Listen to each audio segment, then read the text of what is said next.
Sadap Senggok Jagung. Senggok Jagung di kamar dan seorang pemuda yang kurang sekolahan memandang jagung itu. Sang pemuda melihat ladang, ia melihat petani, ia melihat panen. Dan suatu hari subuh, para wanita dengan gendongan pergi ke pasar. Dan ia juga melihat suatu pagi hari di dekat sumur, gadis-gadis bercanda sambil menumbuk jagung menjadi maizena. Sedang di dalam dapur, tungku-tungku menyala. Di dalam udara murni tercium bau kue jagung.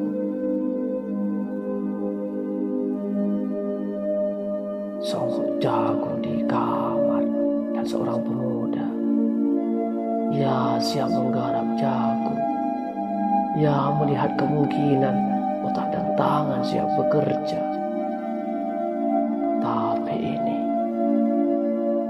senggok jagung di kamar dan seorang pemuda tamat SLA, tak ada uang, tak bisa jadi mahasiswa. Hanya ada senggok jagung di kamarnya. Ia memandang jagung itu dan ia melihat dirinya terlunta-lunta. Ia melihat dirinya ditendang dari diskotik. Ia melihat sepasang sepatu kenis di balik etalase. Ia melihat saingannya naik sepeda motor. Ia melihat nomor-nomor lotre. Ia melihat dirinya sendiri miskin dan gagal. Senggok jagung di kamar tidak menyangkut pada akal, tidak akan menolongnya.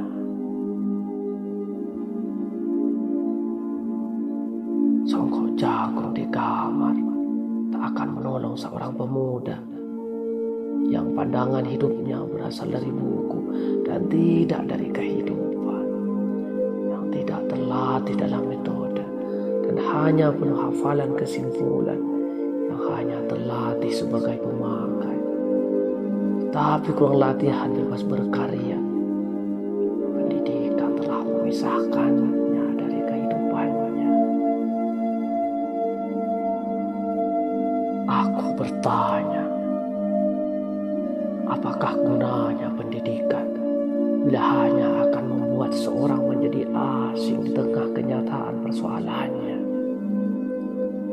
Apakah gunanya pendidikan bila hanya mendorong seseorang menjadi layang-layang di ibu kota, kikuk pulang ke daerahnya? Apakah gunanya seseorang belajar filsafat, sastra, teknologi, ilmu kedokteran, atau apa saja bila pada akhirnya ketika ia pulang ke daerahnya lalu berkata, di sini aku merasa asing dan sepi. Jakarta, 12 Juli 1975.